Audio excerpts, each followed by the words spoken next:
Welcome to TNT Sports Talk. Today is Thursday, May 10th.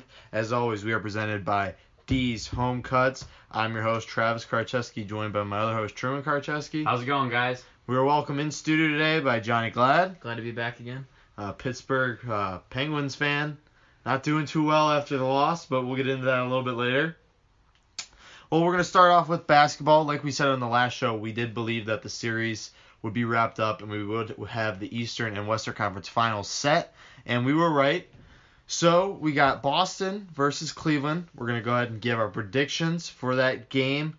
It's going to be a really good series. Boston's been a team that's kind of surprised everyone. Brad Stevens has coached out of his mind. Boston is a very good team, a lot of talent, a lot of young, good talent. It's going to be good for a long time, but they are still without Gordon Hayward and Kyrie Irving. And they're playing a really tough Cavs team. We're coming off a 4-game sweep versus Toronto.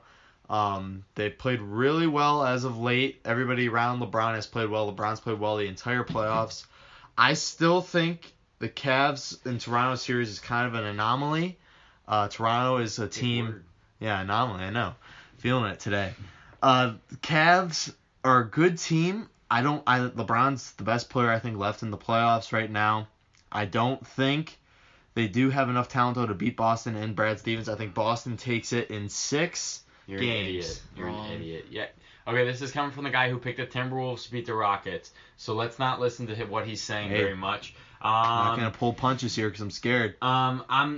LeBron, he knows what he's doing, it seems like. And Travis will, at the end of this, when the Cavs win, will say, oh, well, the East is weak and that. I've never said once that the East is weak. I'm a Cavs hater. I'm going to be a huge Celtics fan in this series, but it's simple. The Cavs are going to win this in 5 or 6. I'll say 6 games just to make it better for everyone. But LeBron's the best player in the world. He's making his case as the best player of all time. I don't think the team around him is as good, though. But LeBron is amazing.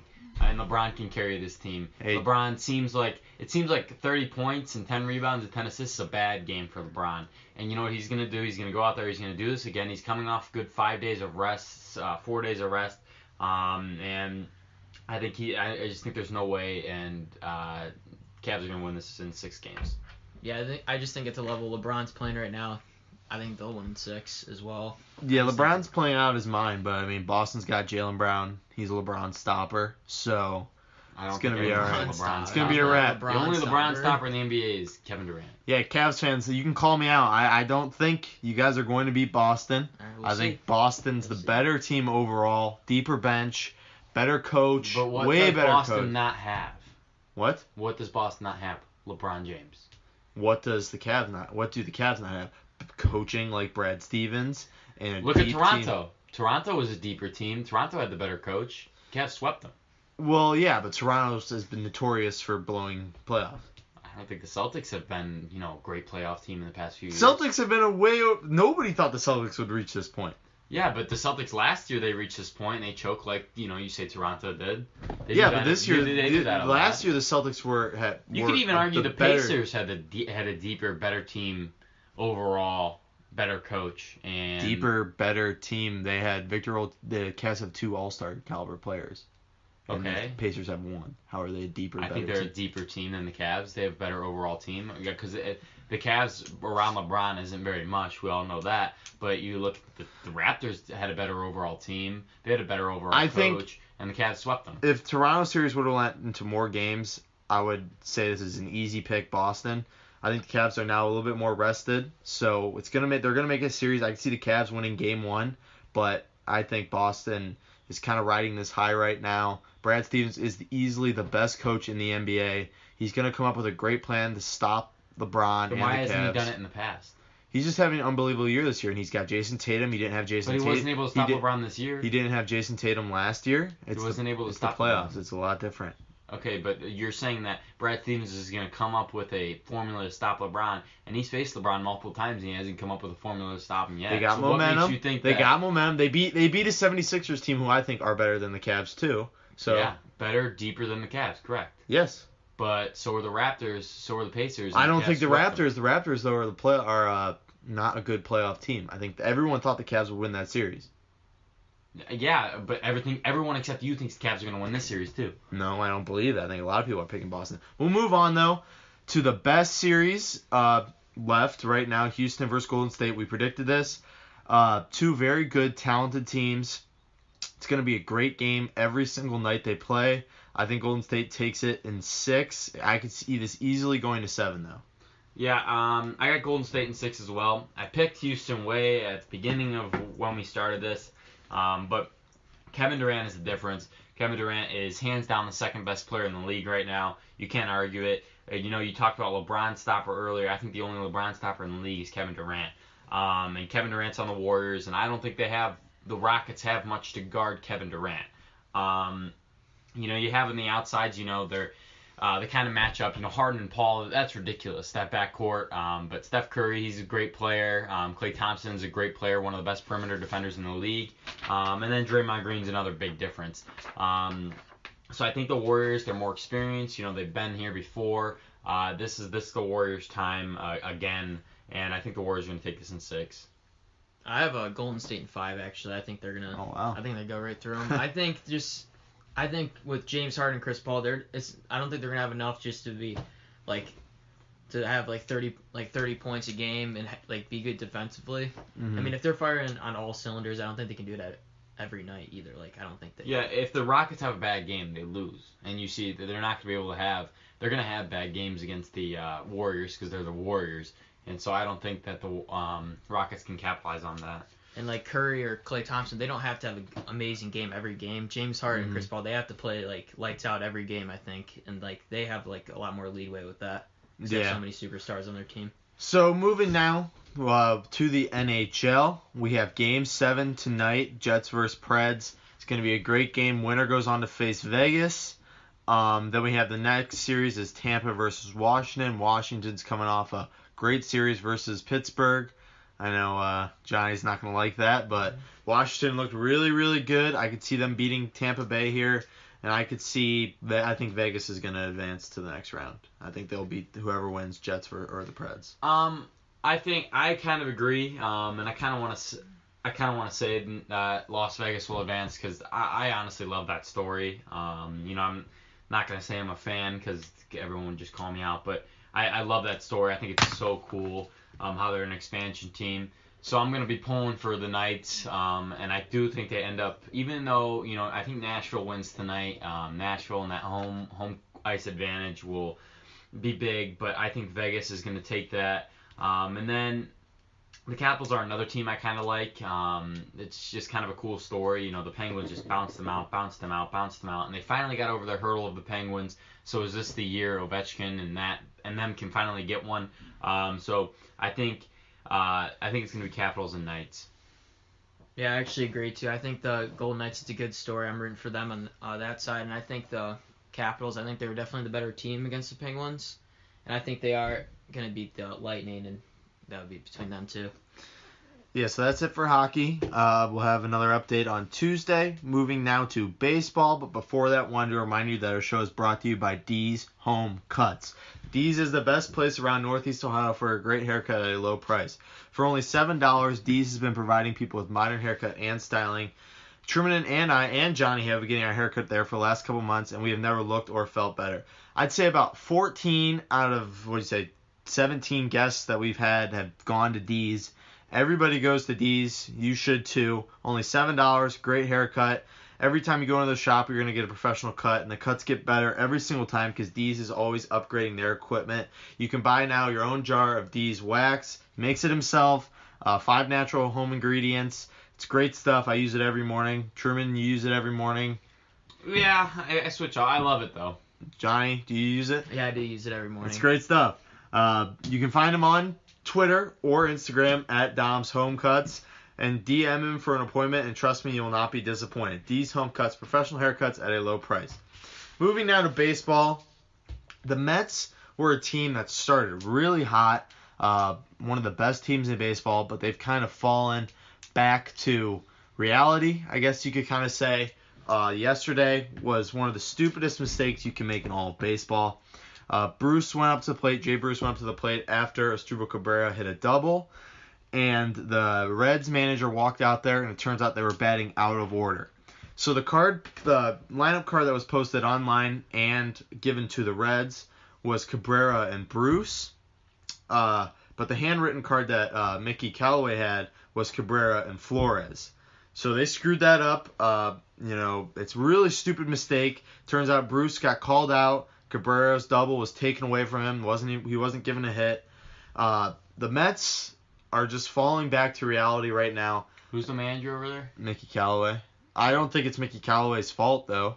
I think that falls on the manager. Yeah. I think that has to fall not on the manager. lineup. On the lineup card, yes. I don't think it's his fault though that this team is falling back. Yeah, but that's a huge mistake. That all falls on the manager.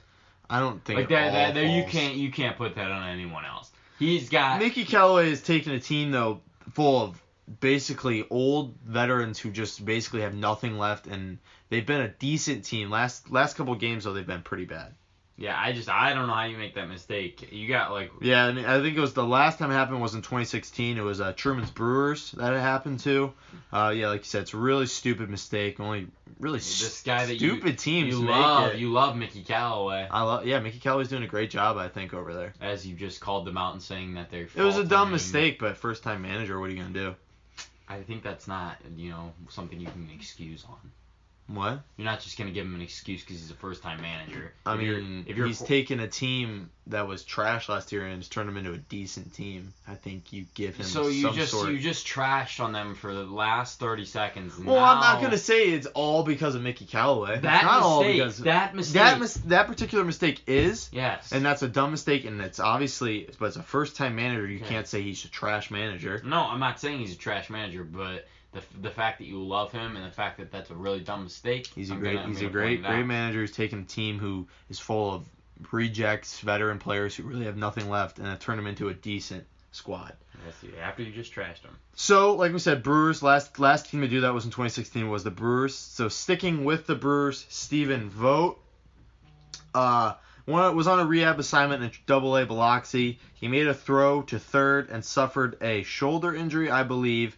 They didn't say what exactly happened, but it's coming out now that it's a potential career ender, which is tough for the Brewers. The Brewers have been rely on Stephen Vogt. He's a very good catcher. Don't say we rely on Stephen Vogt. Your starting catcher right now is Manny Pena, yeah. And he's batting 167, and Vogt is a career 250 hitter. We don't rely on Stephen Vogt. I'm not saying you rely on him. He's a huge piece for you. Not at all. Yes. Not at all. He is. There is not one part of Stephen Vogt that's a huge So you're piece saying for the Brewers. Vogt's not an upgrade over Pena? No, I love Pena. He's batting 167. He had a great season last year. He's batting 167. That catcher position, we have Jet Bandy and we have Manny Pena. That's both 100 hitters. We have a platoon between those two players that are both defensive catchers. We have Jacob Nottingham in the minors, who's going to be the future at that position. Okay. That is not a piece that is going to affect the Brewers in the upcoming. It is going to. You relied Stephen on Vogt barely played this season. He was going to be your starter. And we're a 21 He was hurt. He's been hurt. Yeah, exactly. He was not our starting catcher last year. Coming back.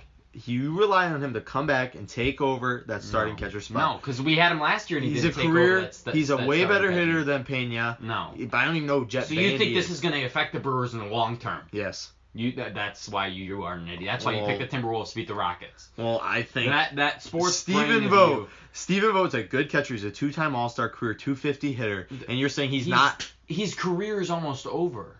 Yeah, he had a decent year last year, though. No, he did. He had a very decent year. Batted higher than 167.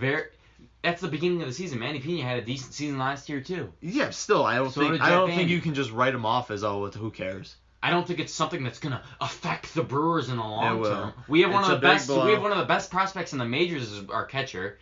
Is our future of the catcher position. We have a platoon there, which we knew we were going to have. It was a platoon between three players, including Vogt, and now Vogt's hurt, so now it's just going to be a platoon between two players. I think Vogt was the best catcher out of those three. And it doesn't matter. Okay, well, losing a career 250 hitter. Then why are we playing good right now if we're losing Vogt? Well, I mean, you lost yesterday. Stop talking. We'll get into that now. We're going to go to Indians Brewers. 2 games was a split. First night, Brewers took it 3-2. Second day, afternoon game on Wednesday, the Indians took it, I believe, 6-2. Carrasco pitched a gem on Wednesday. Probably his best performance, I would say, close to his career, although he did pitch an almost perfect game a couple years ago. Probably his... What? The Brewers in second place. There's a 3-way tie up there. Indians are now in first place, still in the Central. good 2 games. First night was not very good, but it wasn't good for me. Good for Truman. Second game, just a dominating win by the Indians. I mean, for the Brewers to take a split, facing the Indians' top 2 guns was what I kind of expected. We had our back end of the order coming in, especially losing our starting pitcher the first night in the first inning. I don't know. I expected a split. Kluber and Carrasco. That's a tough hill to face. So I'm happy with the 2-game split. We'll see each other again in June though. Yeah, we'll see what happens there. Moving now, we talked about it on Tuesday's show, Matt Harvey. We talked about potential destinations. Then as soon as we stopped that, he was traded to the Reds for Devin Mascherano, career .233 hitter, trash. So basically traded trash for trash. Wasn't really much. But I like this deal for the Reds. The Reds need everything they can get. Matt Harvey has a huge change of scenery going from New York to Cincinnati. But the Reds could take anything they can get, and if Harvey can be just half of what he used to be, that's a huge upgrade in that Reds rotation. Yeah, I mean, it kind of sucks for Matt Harvey because the Reds are probably one of the worst teams in baseball. I'd say they were the worst team. So that kind of, you're taking a hit because in New York, with the Mets, it seems like the past 5 years you're always competing. I know he wasn't very happy there, but I thought I could see him going to a contender and trying to help them out. And now he's going to the Reds where they don't expect to win very many games. So he's kind of just a plug and play until they get their rebuild started and back in order again, which kind of sucks for him. But maybe it's a perfect opportunity for him so he can go to a place where people don't expect him to win. So if he can go in there and he could just pitch, get his stuff back in order, maybe he can go somewhere eventually, or if the Reds start competing in the next couple of years. That's why I think it's tough. Like you said, he probably wished he would go to a contender, but I think this is a good spot for him to go. He's not expected to do much. I mean, if he can do, like I said, half of what he used to do, that would be an improvement with the Reds. Fans aren't expecting much. They aren't expecting him to be lights out. But if he can be, like I said, half of what he used to be, that's a huge improvement for the Reds. I mean, I wouldn't like it at all because the Reds are just terrible. But I mean, the Reds really, they can take anything they can get right now, like you said, will be good for them. So I think it's good for the Reds. But if I were Matt Harvey, I wouldn't. Plus, you're on to Cincinnati, New York. Matt Harvey's got a lot of problems off the diamond, and Cincinnati, there's not much going on there in terms of nightlife, stuff like that. So hopefully you can kind of curtail his behavior and turn him into what he used to be. Moving now to football, we're going to start with Mark Ingram. Came out a couple days ago. He is suspended for 4 games due to PEDs. That's a huge blow to the Saints during those 4 games. Only 4 games. Now we're going to see if Kamara could step up and be a featured back. I think he can. There's rumors now that they're going to go after DeMarco Murray, though, to kind of replace Mark Ingram. That would be a good signing, I think. He's not a Mark Ingram, but DeMarco Murray's a very decent back, and that could really help them. Yeah, I'm kind of pumped about this because, the Packers do have the Saints' first-round pick next year. So if this can knock them down some games, that'll be nice. Also in the NFC, it's kind of clogged up at the top. You got the Rams, Packers, Eagles. There's a lot of teams up there that can win that conference. So this to kind of affect them, if they lose 2 games out of these 4 because of this, that's big and can affect them later down in the season. So this is a big thing for the Saints. I think they will end up adding a DeMarco Murray or someone like that to try to replace that for the first 4 games. And Mark Ingram, he might not be there. They've been talking about looking for trades for him. I think he wants to go somewhere and be the feature back. Maybe he want a bigger contract. So this is big. And I think the Saints, that 1-2 punch last year with Kamara and Ingram, that was huge. That kind of what made the Saints so good last season. And they're not going to have it for the first 4 games. And in this tough conference, that's going to be huge for them. Yeah, I just think it's Kamara time. It'll be a good opportunity for him to step up and see what he's got. And it's going to be a tough hit for him, but I think Kamara's going to step up. I don't think you'll notice the loss with him, but I think it'll be good for him to be able to be the number 1 guy, just by himself. Yeah. Now moving to our 32 teams and 32 shows. We're going to stick in the AFC North. Like we said last show, we're going to start with the Bengals. So last year they went 7-9, kind of a mediocre team. They've been a mediocre team the last couple of years. They brought Marvin Lewis back for his 16th year. They haven't won a playoff game since 1991. Marvin Lewis has never won a playoff game, and yet he is still around 16 straight years. I mean, if I were the Bengals, I would have moved on, 10 years ago. But, guess they want consistency there, and that's what they're getting with Marvin Lewis. Consistent 7 to 10 win game seasons. They lost Jeremy Hill and AJ McCarron. Not two huge losses. I think McCarron hurts because I'm not an Andy Dalton fan at all. Yeah, the show completely hates Andy Dalton. Because I don't understand what the hell the Bengals are doing. They just are so consistent with 7 to 10 wins that it's scary. They just don't have any improvement. I don't know how they think that this offseason and what they did will improve them to getting to the playoffs or winning 11 to 13 games or whatever the hell.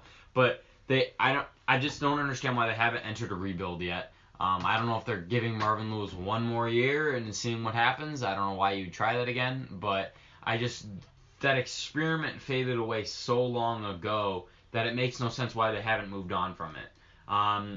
AJ Green, he's one of the best receivers in the league. I think he's one of my favorite receivers in the league. I think he's really good. They've got Giovanni Bernard and Joe Mixon. I think that can be a good 1-2 punch in your backfield. They're not good. You're a Steelers fan, but Yeah. I think out of the backfield, those can be 1-2 punches. John Ross, their first round pick from last year, he had a horrible first season, Bust. but that speed, if he can get healthy, and he turns out to be good, that offense can be pretty good.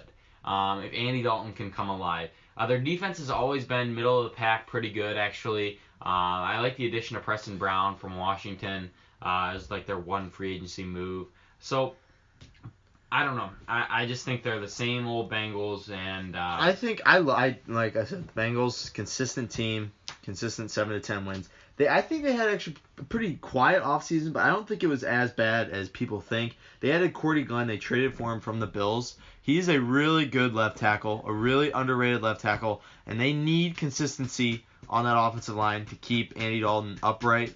What's he gonna do when he's upright? Yeah, like I said, I don't like Andy Dalton either. But they lost Whitworth a couple years ago. They lost Zeitz. I don't even know. The Browns guy. I don't know. Zider? I don't know. Zider. Who are you talking about? The guard. If he's going from the Bengals to the Browns. Yeah, Zider, whatever. He was a good guard. They lost him. They need to bring back some consistency on that O-line, and they did that with Cordy Glenn. He does struggle with injuries, but when he's healthy, he is one of the best left tackles in the NFL. They drafted Billy Price, really good offensive lineman from Ohio State, can play anywhere inside, center guard, left guard, right guard, anywhere. That's going to bring some consistency. I see why you're.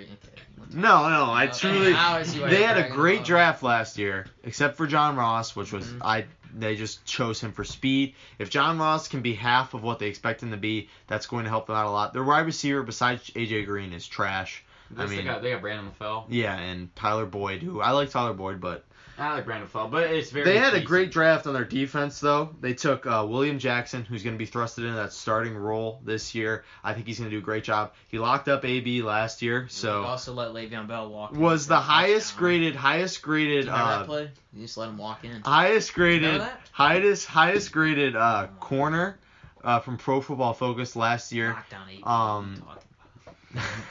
They drafted Carl Lawson, best in terms of sacks, best pass rusher out of the rookie class last year.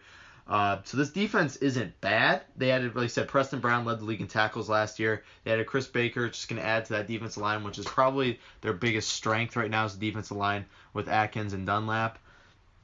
So I don't think they've had a terrible offseason, but again, you got Marvin Lewis and Andy Dalton leading your franchise. You're not going to win much. And I'm pretty biased. I was obviously because I'm a Steelers fan, but I'm not a big fan of the Bengals, obviously. But I just think also with just their locker room issues with Perfect and all that, it's not good for them. And I don't know if you remember I think it was 3 or 4 years ago now. I mean, they had the Steelers beat. They should have. Yeah. They literally beat themselves off penalties. Yeah. That kind of stuff can't happen. I mean, they should have had their first playoff win with Marvin Lewis. And I almost kind of feel bad for him sometimes, but he does it to himself because he doesn't address Control it. them. He doesn't control them. So I do almost feel bad for him sometimes. Yeah, But he does it to himself. They It's have not, players like AJ Green. I mean, yeah, they have. I think their offense could be decent. Yeah, It like, could be I think good. AJ Green's the reason why Andy Dalton's still starting in this league. I think. Andy Dalton's the one that's holding him back. Yeah. I think eventually they're gonna have to move on. I think from him. AJ McCarron's a way better option than Andy Dalton. Yeah, and I think you could have just kept McCarron and got rid of Dalton. But I think soon, very soon, maybe next year they pick quarterback early in a draft or something. Pick up a free agent, create some type of competition for their. Because I don't understand why they didn't do that this offseason. Because why is there no competition for Andy Dalton? Why is he undisputed going into they next signed season? I think Matt Barkley the other day. That's probably the backup. Why is he? Why is Andy Dalton going into this season after sucking for these years as undisputed the starting quarterback? He's not the franchise quarterback, so I don't know. Did they bring back Eifert? Yeah, he's still there. He's always hurt though. He's always hurt. But he's a really good tight end. If he's healthy, that's going to help out a lot. Yeah, he's been. They drafted, like I said, Billy Price and Sam Hubbard, 2 Ohio State guys. Ohio State guys, I know you guys aren't going to want to say this, but they do mostly turn into good NFL talent. He went to Ohio State. Sam Hubbard and Carl Lawson, 2 very good young pass rushers, I think. And then you got Dunlap, who's very underrated, and then Geno Atkins. That defensive front 7 is very good with Burfict, and now you got Preston Brown. Burfict can stay on the field, He's suspended 4 games, right? Yeah, he's suspended the first 4 games. He's really, really good if he can stay off of the headline news, stupid mistakes. Hate playing against them. Steelers. Every game. He's gonna come after. There's gonna be. He's gonna come after Juju Smith. Yeah, someone's gonna get something. I don't even know what's gonna happen in the first game. He's gonna kill Juju. Actually, I forget if they play the first 4 games or not. If he's gonna be suspended. He's gonna kill Juju. But yeah, he's gonna try to. I mean, I thought he killed Antonio Brown a couple of years ago. Yeah, but he's going like Juju Smith. And that's like Juju Smith has huge balls for just. He's pretty chippy though. He likes the contact, but I mean, perfect. That's a big. I mean, I don't know if I'd be. He's still calling him out too. He's still every now and then he'll post something on Twitter. They mocked him with that celebration with Latavius Bryant. They didn't stepped over each other, so we'll see. But again, I'm excited for him to play, but I'm also dreading it. This team, someone's gonna get hurt. This team, if they didn't have Andy Dalton and Marvin Lewis, they could be a good team, maybe a borderline playoff team. I think they're gonna finish 6-10, another mediocre year, but. With Andy Dalton and Marvin Lewis, your ceiling's not very high. Yeah, I think I'm going 7-9. It's the Bengals. It's pretty much the most predictable team in the league. 7-9. They're not going to get much better with Andy Dalton, Marvin Lewis. Some changes need to be made if they want to climb up in the winning ranks and their division. That's going to be very tough this year. I think 7-9. I think they're going to end up finishing 3rd in that division. Yeah, I mean, I would probably go either 7-9 or 8-8. They'll probably just have another average year. Mm-hmm. Just an average. It's just gonna be a typical year for them. Yeah, and then what happens if Andy Dalton gets hurt? Then Matt Barkley's your starting quarterback. And you're done. So then they're. Well, if Andy Dalton gets hurt, it could be good. Hey, we do gotta shout out Mason Shrek though, from Medina, our hometown. Yeah, he's gonna be there. See if he makes the roster this year. He was on the injury IR last year. See if he makes the roster this year. Tight end from Buffalo. Moving now to question and answer. Before that, we wanted to remind you, though, our show is brought to you by A's Lawn Service. Since 2014, A's has been providing professional landscaping to many homes around Northeast Ohio. By using professional equipment, A's constantly strives to provide families with professional landscaping at a low and fair price. Are you tired of being dragged around by bigger landscaping companies? Johnny? I am tired. Turn to A's, and trust me, your lawn and your home will never look better. Trust A's for all your landscaping needs, and you will not be disappointed. The phone number is 330-241-2392. Again, 330-241-2392. And the email is lawnservice.a's@gmail.com. Give them a call. You shoot them an email. They do great work. A bunch of college kids looking to make a couple extra bucks. Great guys. A lot of hard workers. A's Lawn Service, LLC. You grow it, we cut it. Moving now to question and answer. We've got a couple questions that were sent in. One of them is, have no-hitters lost their magic? So we had James Paxton the other day threw a no-hitter in Canada, which is cool. We have 3 no-hitters so far, which is the most so early in the season, which is cool. 3 no-hitters in 3 different countries. That's pretty cool. James Paxton throwing it in Canada was one of the coolest things I've seen in a long time. But if you want me to answer the question, I think they have lost their magic. They seem like they're becoming more common nowadays, which, I mean, that's a good thing. Pitching's, it's really cool if you're a baseball fan to see that. But when they become more common, they start to lose their magic. I mean, no doubt, one of my dreams as a baseball fan is going to be going to a game. I want to see a no-hitter one day. But like, I just feel like a few years ago, whenever you got that update across your phone or something, it says, oh, someone's going into the 7th with a no-hitter and stuff like that. You were very attentive to that. You wanted to see if they could do it. But now it seems like I get that almost every night, and it's weird. Someone's going in the 7th with a no-hitter, and that's just, I mean, it's cool, and I'll always look at it, and I'll always want to see the celebration. I always want to see it. But it just seems like they have lost their magic just a little bit. Yeah, I think they have too a little bit. I think it's just like with these guys, they just don't have like a popular name like James. I mean, like if it was Kershaw, I feel like it'd be more like now that it's more common. Like any scrub could do it. I think on any given night if and you that's have what's I think that's why it's lost its magic a little bit. And if it was like, because like if it was like if it happened once every like couple times a year, it's just like Kershaw or Kluber or something. I think it'd be more. And not to slight James Paxton, because he's a good pitcher. He's had a pretty good year so far. He's an all-star right now if the all-star break were to come. But I think they have lost their magic. Like you said, no one. If you get it, it's all over SportsCenter, I guess. But it's not. A couple years ago, it seemed like it was a huge deal if somebody threw a no-hitter. Number 1 on the top 10. Yeah, and it's like it's cool, and they're like the 3 different countries. That's cool. The Dodgers did it down in Mexico, and who's the other guy who threw it? Minea threw one in America, and then Paxton in Canada. That's really cool. First time that's ever happened. But it's still cool, though, when you go to the ballpark. You're rooting for it. Most baseball fans are. I really would love to see one live. And I think now you're looking at perfect games are probably way cooler than no-hitters now. Oh, yeah. I would agree with that. I mean, I'd turn on the TV if I saw a perfect game going into the 7th. No, one I want to see once is like a pitcher do it back-to-back. Like, one start, they get a no-hitter, and then 5 days later when they're starting again, do it again. Yeah. That would be nearly impossible, but I think that would be really tough cool. to go the whole game.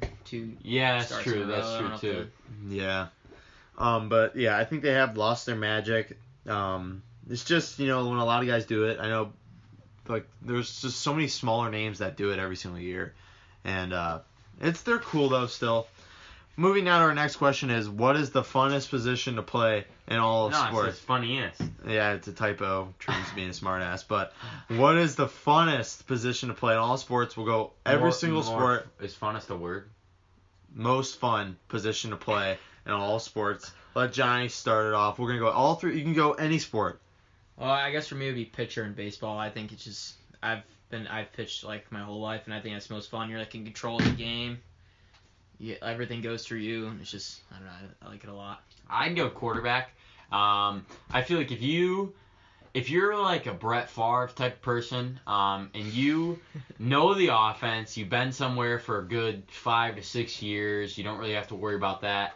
You don't have to worry about someone looking over your shoulder. You're a freaking legend. And you can just go out there and have fun and know the game. Like Brett Favre, it's the best. If you look at Brett Favre sound bites, he looked like he was having so much fun. And the fact that he got paid to do that and millions of dollars is like the dream. And you don't really have to worry about getting killed. You have to worry about getting quarterbacks, killed. They get sacked, but it's not like they get smoked. I mean, Joe Theismann would say different. I hate saying it, but Ben Roethlisberger against the Jaguars, 5 interceptions. That would not be a fun day. Yeah, you have an off day. It's fun. So it's fun. They do get smoked though. Like they don't. It's fun. Yeah, I'm talking about hitting though. It's fun when you're hit wise. They don't get.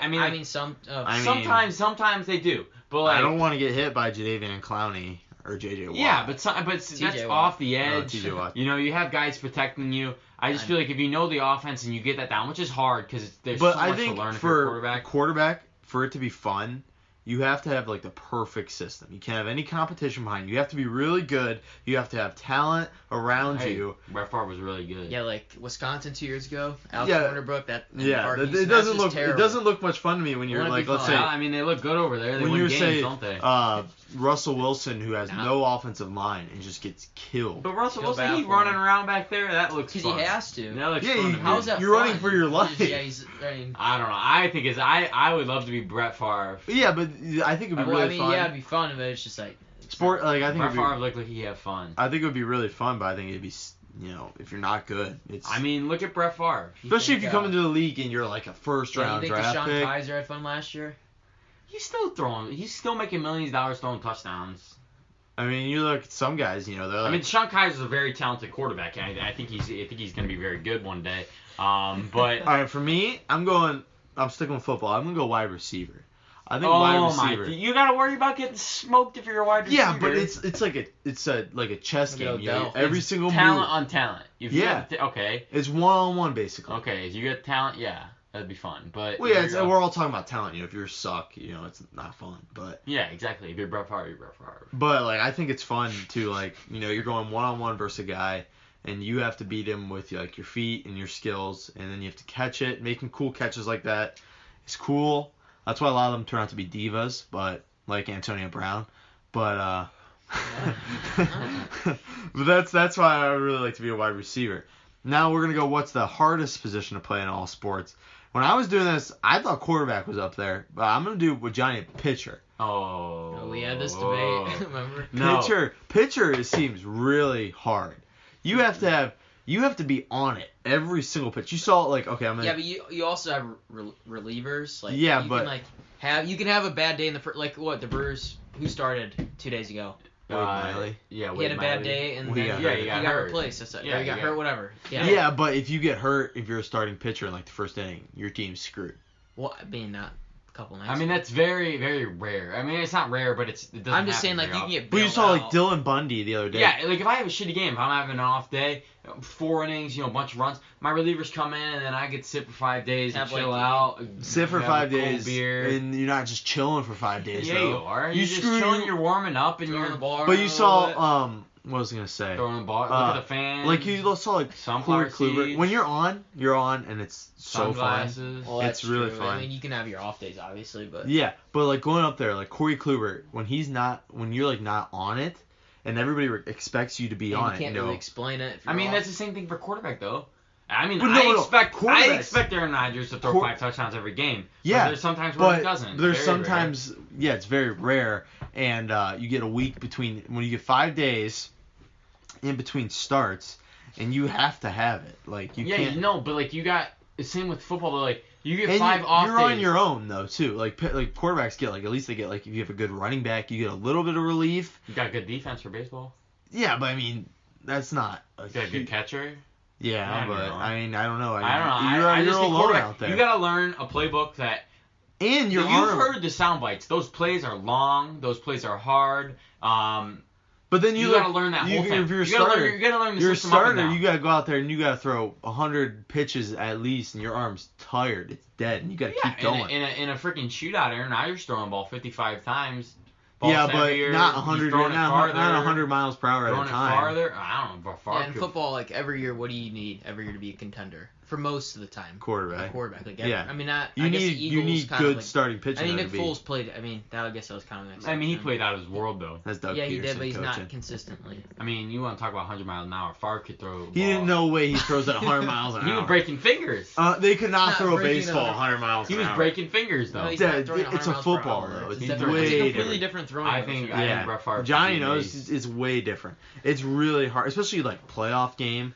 You got to be on it. So does And the littlest quarterback. thing, if you screw up really small, your elbow moves a different way, it's hitting your homer, and you're standing out there. Same with football. If you got a tight ass window, you got to make it in that window, or it's an interception going for 6 the other way. Yeah, but then you don't have a 120 mile baseball coming at your face sometimes too. Okay, but you talked about it earlier. You got 300-pound defensive linemen trying to smoke your ass. Yeah, and that's scary too. That's why I think they're neck and neck. I think pitcher though, because you're kind of more on your own than a quarterback. When Trevor Bauer had that, what do you have that injury with his finger? Like What he cut himself with? Yeah, Did they win that game? Yeah. Oh, Well, I mean, that's different. Oh, And look at that. He had cut on. Now I'm not calling Trevor Bauer a weak man or whatever. He cut on his thumb and he's out. And I know that a lot of pitchers are out because of blisters. Yeah, it looks like stuff. blisters. Brett Favre playing with a freaking that's why it's hard though, because if you have a blister, playing with a that's why it's hard It's a though. little different though with baseball. Thumbs. That's why it's hard. That's why it's hard. Favre would go out there. You can't play through injuries Favre in baseball if would you're go out pitching. Favre would go. You can't really play through. I mean, You can play if you have like Aaron Rodgers with his collarbone. He could still play. He could still throw it. If you have an injury like you saw Wade Miley. You think Aaron Rodgers could play with a broken collarbone? Well, it wasn't broken, but it wasn't. Yeah, it was he very. didn't even play good. You saw like Wade Miley had the oblique and he was in pain. He couldn't even throw the ball, and he was really bad in that first inning because he's something small. I think you look at if Aaron Rodgers had an oblique. You saw David Price got pulled from his start the other night because he had was like. I think you're just kind of proving my point. No, like everything has to be perfect for you to be good. Okay, but then if you go out, you expect someone from the bullpen to come in and to get in. But what if you have a bad bullpen? What if you have a bad bullpen? That's their fault. Then it doesn't fall on you. But yeah, it does. You need to go farther because you can't rely on your bullpen. Because they have a shitty bullpen. No, it's gonna be the bullpen's fault. Okay, well you still want to win though. If you still want to win. Football, if you have an injury, you're gonna want to tough it out because really no one wants to see the backup quarterback come in. Well, yeah, no one wants to see a shitty bullpen player come in. Okay, that's your bullpen's fault. Why is it shitty? Well, okay, you can't say, oh, well, it's just bullpen's fault. I don't care if we lose. It's just the bullpen's fault. You still want to win. Yeah, you want to win, but it's competitive. You have to have a good bullpen to win usually. Well, not usually. I mean, what do you think? Any given nine innings every time? Any given night, any team can win in baseball. You can go 9 innings every time. No, but I think you give 7, 8 innings. No, another position that is tough is like hockey goalie. Yeah, that's something like that. You need to look at. I think quarterback, but like hockey goalie, the pressure they have, and especially in like an overtime playoffs, like that's probably the most pressure situation one player could have. Yeah, that'd be really hard. Yeah, I agree. I still think quarterback though. I agree quarterback, but if you're talking about one situation, but you saw overtime hockey. I was thinking of David Carr, not Derek Carr. David Carr, the guy picked overall by the Texans. He was really good. He had a lot of talent, but he got sacked so much and his career is over. And like everyone says, oh, he's a bust. But was he really a bust if he got killed every single game? You never really got to show what he had. I don't really know what that has to do with. Yeah, what's that? Because without an offensive line, so it makes the position harder. Is that what you're saying? Yeah, and that's why you said it's easy. It's like fun. It's not fun if you're getting killed. I think it's fun. I don't know. I'm just saying if it's fun if I'm Brett Favre. That's all I guess. Okay, well yeah, if I'm Brett Favre personally, I'm picking quarterback because I'm Brett Favre. Well, Brett Favre can play any position. I mean, any sport. If you're LeBron James, it's gonna be pretty fun to play back. Like really you're top. Yeah, yes, Brett Favre is the best. I'm sure athlete of all time. Sure, Kluber has a lot of fun too. Like. Yeah, and Brett Favre is the best athlete of all time. Yeah. Yeah, but it's like a general position, not just Brett Favre. No, well, Brett Favre's. If you're the best athlete of all time, like Brett Favre is, you're gonna have fun.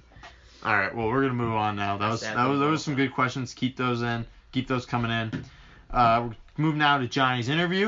We want to ask you, didn't talk to you after the draft. How do you think the Steelers did in the draft? I think they did okay. I mean, everyone was making fun of me for that first pick. I actually like it. He's pretty versatile, Terrell Edmunds, and I think he in certain like sub packages he can play linebacker, kind of help with that Shazier thing. And he Shazier thing. Whatever. The injury, whatever. Yeah. But I think. And I also like the pick with Mason Rudolph. I think that's a steal. And speaking about Mason Rudolph, Big Ben, there's been a lot of problems the last couple of weeks. A lot of stuff have come out. Are you concerned about that? I'm not concerned with it. I just don't get why he says those kind of things. Cause he's had a history of doing it. He always just has to be like smart ass. It's like every time he has a bad game. Yeah, he always just kind of throwing a comment. I don't know why he does it. But he's kind of like really, I don't know, like if you like pick up on, he's like really sarcastic. Mm-hmm. So you never really know when he's serious. But I mean, he can't really be mad when he like one game he'll be like, all right, I don't know if I have it anymore, and then the next week he'll be like, okay, I'm playing 5 more years. It's not like Mason Rudolph is like top 5 quarterback in this draft. Like, yeah, he's 3rd rounder. Yeah, it's not like he's not taking a spot right now. He's gonna sit. If it was like they traded up, got Baker Mayfield, something crazy like that. Then I would still not even like. I don't know. It's good competition. I don't know. I just think I talked about it earlier this week. Like, a lot of it compares to Brett Favre and Aaron Rodgers. Like when Aaron that's Rodgers was different. there. It's way different. Well, it's because Favre said, and Don brought it up when we were texting about it. Favre said, he's like, and not in my contract does it say to mentor the next guy who's supposed to take my job. And he's like, it's not my job. My job is to start and play good football for the Green Bay Packers. But he said, if you looked at that interview that he said that in, he's like, if Aaron Rodgers came up to me with a question, I'm not just gonna sit there and not tell him. Well, like give him an Big answer. Ben's like, well, look it up in the playbook. Yeah. Well, that's the part that was like bad sarcastic though. I don't That's think that was. why I don't think that was I find serious bad. though. I That think scares was more, me though. That was more like Because sarcasm. Because like though. He definitely Favre wasn't- literally said, he's like, if he comes up to me and asks me a question, I'm gonna answer it. I'm gonna give him a thorough answer. I'm gonna give him what I think. But I'm not gonna go up to him and explain to him what he's gonna do wrong or what he's doing wrong because he's my competition. Look it up in the But playbook. if Big Ben really says like, hey, yeah, it's in your playbook. I don't think he's page serious 9. by that, and it's also so early. Like we'll see as it goes, but I Yeah. don't think he'll actually. Because it is I don't hard get as a what- human being. It's hard as a human being to literally tell someone, yeah, just go look it up in the book. Yeah. So I honestly think Big Ben is kind of just pissed off. I don't think he's actually gonna be mad about it. I think towards training camp he's gonna be fine, but I don't get why he's mad at all. Like it's like, eventually you have to get the future quarterback, and I don't know. We'll see. Yeah, I don't get why what you get mad I don't over get what it, he though. expects though. If you're every game you throw I mean, you 5 can't- picks, you complain about you're gonna I contemplate mean, you sent retirement. once. And that he's. well, I mean, like one day he's saying, like you guys said, one day he's saying, oh, I don't know if I have it anymore. I'm gonna give it. And then he 2 gets more years. shocked when the team takes another quarterback. Yeah, like they don't have. And to then now replace he's him. throwing out 3 to 5 years. I don't even know what to. I think probably like 2 to 3 years, but Yeah, we'll and see. they're giving up on Josh Dobbs, I guess now, right? Well, no, it's a competition now. We're They gonna see. still have Landry too. Yeah, you got though. Landry. Oof, It's so a, one of those it's a- guys it's are a getting cut. quarterback battle right now. Someone's getting cut there. Josh Dobbs said yesterday he's a competitor, though. He said he's going to bring the best out of him, so we'll see. Yeah, I don't think guys without eyebrows are competitors. But Yeah, he's a rocket scientist. but now moving He on can to the fly a rocket, Penguins. so. What are your thoughts on that Penguins loss? I mean, like looking back at it, I think the Capitals deserved it. Like they were the better Oh team. They definitely were the better team. Are the Penguins done? No. No. No. I don't know. I mean, you got Sidney Crosby. 2 straight Not done. Stanley Cups, lost in the playoffs. I mean, and it just came out to Phil Kessel had some injuries. Everybody's got exposed. injuries though. So, I mean, that explains a lot of that. I don't know. I don't think they're done. I think they'll be alright. I mean, it's gonna be tough to win again. Obviously, it's hard to. I think they'll be in the playoffs and all that next year. I don't think. I mean, it was going to be hard for them to go 3 straight. I mean, I would have probably want to leave this earth if they won 3 straight dealing with you. But like that's just tough. I was very happy when they lost. But I don't think they're done. But I think teams kind of got their number now. Yeah, I can see that. Yeah, they did kind of find Murray's glove side. He kind of struggled with that throughout the series. He kind of found that. But I mean, that's just like a little thing. Last question. What are some updates? Give us some updates on the Pirates. How are they doing? Pirates tied in second place now. You know, the Brewers can't beat the Indians. Rebuilding year. I thought it was a rebuilding year. Rebuilding year, but they're tied with the Brewers. No, I'm not really convinced with them yet because they like went and played the Nationals and they just got slaughtered by Bryce Harper. Like they were just getting. It was not like the games weren't even close. I think half the games were like it was like 9-2, 6-2. What happened on Sunday? Sunday. The Brewers. It was the last game. Brewers Sunday. Pirates, I think. What did happen that day? Oh, the Pirates beat us. Really?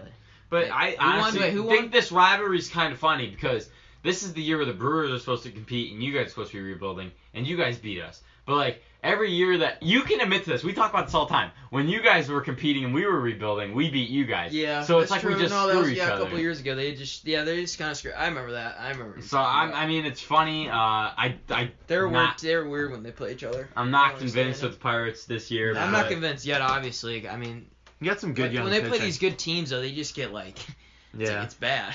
You guys got good young pitching though, which is what you're gonna need. Yeah, so we'll see. And then I don't know what you're gonna They've do. had a lot of good young pitching the last like. I don't know 20 what you're gonna do years, with Harrison either. Yeah, because I don't know. Yeah. So that's it. What did he say like a couple months ago, like before the season started? He said he wanted to get traded. Yeah. Now And now he's yeah. he'll probably get moved at the deadline. So But we'll see with him. yeah, that's it for our show today. We want to thank you to our sponsors, D's Home Cuts and A's Lawn Service. We ask that you please go onto iTunes, give us 5 stars, rate, review us, and subscribe so you do not miss another episode. You want to follow us on Twitter and Instagram at t-tsportstalk12. DM us questions. Always looking for questions to answer on the show. sports related or whatever you want to be answered. You can listen to us on 12 ounce tomorrow from 12 to 1. You can listen to us also on thegruelingtruth.com. Thank you to Johnny for coming in today. No problem. It's a pleasure to be here. We'll see what happens with the Pirates over the weekend. Go Bucks. Have a great day. Tune in on Tuesday. We're going to have a guest. Not exactly sure who the guest is next week, but we will have somebody great. So thank you. Tune in on Tuesday. Have a great day. Thank you. Go Packers.